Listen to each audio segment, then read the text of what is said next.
Page 60. Let's just read a Strand of Dharma Jewels, Kalavinka Buddhist Classics. Number 33. Take up giving pleasant words, beneficial actions, and salutary joy endeavors. I pray that you will draw in the people of the world, and that based on this you will propagate the right Dharma. Number 7. The four foundations of meritorious qualities. A. The king should realize truth generates trust. Lies diminish it. When a king utters a single truthful discourse, it is the same as building in the people a solid trust in him. By the same token, when he esteems the telling of lies, he fails to produce in others any confident trust in himself. The power of sincere intentions to create an absence of position is constrained by the extent to which they may benefit on others. It is this sort of discourse which defines truthfulness. Whatever stands in opposition to this amounts to false speech. Relinquishment counters royal faults, miseries, damage virtue. A single act of relinquishment, wealth, if done with shining clarity, is as if able to place the sovereign's fault in the shade. In the same way, if a ruler is prone to miseries or graft, this is able to inflict damage on a king's manifold virtues. If a king employs stillness in dealing with every sort of evil, his virtue being profound, he is loved and esteemed by the people. Because of this, the sovereign, made brilliant by these teachings, respond to present circumstances from the midst of stillness. On account of wisdom, the king may become unshakable. By comprehending matters himself, he needs not to trust in others. In order that he might never encounter cheating and deception, he most certainly should pursue cultivation of wisdom. If he relies on truth, relinquishing stillness, and wisdom, a king thereby perfects this four form of goodness.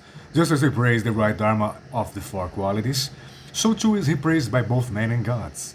Insofar as he is able to be humble in discourse, to abide in purity, made immaculate through wisdom and compassion, and to constantly congregate with the wise, the king's Dharma and wisdom will come forth and grow.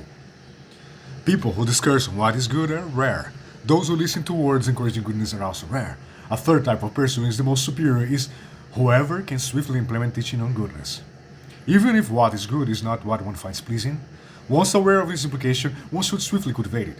This is comparable to when, though a medicine is bitter, one is inclined to be curious should still force himself to take it. As for a long life, freedom from diseases, and one's position as king, one should constantly contemplate their impermanence. As a consequence, thoughts turn toward renunciation and alarm, and one then focuses the mind on the practice of Dharma. One perceives that he is definitely bound to die, and that death brings and sufferings arise from evil deeds. The wise person, for the sake of happiness even in the present, should therefore refrain from committing any karmic offenses.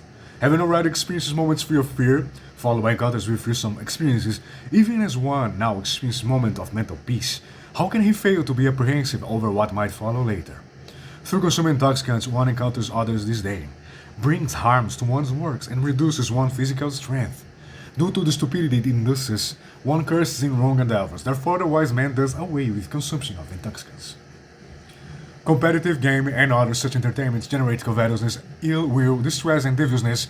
They are causes for deceptiveness, falseness, and harsh speech. Therefore, one should always keep on one's distance from them.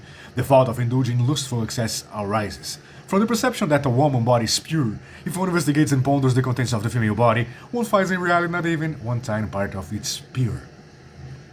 A woman's mouth is a vessel containing saliva and spittle, scum on the teeth, and tongue is odorous and filth. The nasal cavity smells on account of the oozing of mucus, and where the eyes tears flows various sorts of matter by. The abdominal cavity is the chamber of feces, urine, and intestines, where the rest of the body is but a mass of bones and flesh, because deluded people are fooled even by what is disgusting. They become attached by lust to this body.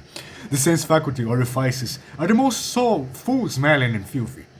Thus they are the cause for disgust and loathing of the body. If one generates affection even for them, what then could serve as the basis for the abandoning of desire? It's comparable to a pit full of feces and urine, in which the swine enjoy playing about. When it is impure orifice of the body, one has much desire to sport. It's just the same. For the basis for existence of these orifices is the need to expel the body's dirt like waste. Deluded persons mistakenly become affectionately attached, failing to regard what serves their own welfare. You have seen for yourself a portion of the impurities of excrement, urine, and such. Given its sort of aggregation define the nature of the body, how then could it be that you generate affection for it? The red and white effluents attend the seeds of the body's growth, which is then nourished in the midst of fecal fluids. If one is aware of the impurity of the body, why does one suffer the arising of desire for it? Suppose there were a mass of filth detestable and distinguishing, sinking and wet, yet wrapped up in the skin. If one could bear to lie down in the midst of that, then one might sensibly be lustfully attached to a woman's body. no matter whether it be attractive, detestable, deteriorable, evil, or that of a virgin maiden. In every case, the female body is impure, for which part of it then could you develop any desire? Supposing there were a heap of dung arranged in a cribble form, soft and slippery, representing an appearance that seems attractive, were one to develop a love for it, this would not be so very fitting. Any affection for the female body is precisely the same as this.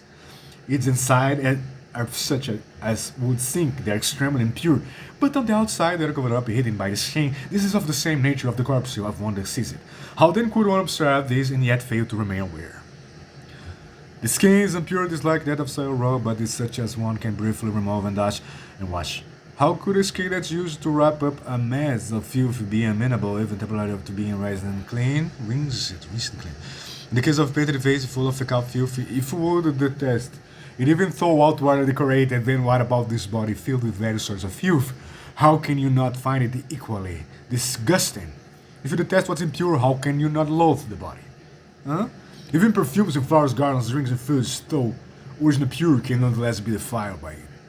The same way that you are equally disgusted by the fecal filth of the body, yourself, and others, what you are not repelled by the impure bodies of both yourself and others? Just as the female body is impure, the filth of one's own body is just the same. Therefore, the person born desire gives equal weight to the inward and the outward. That 9 orifices ooze impurities is something one has witnessed oneself and cleansed for oneself. Only if one were unaware of this impurity might he still justifiably compose right and stolen desire. That's it, just a small reading, page 65, A Strand of Dharma Jewels. Kalavinka Buddhist Classics.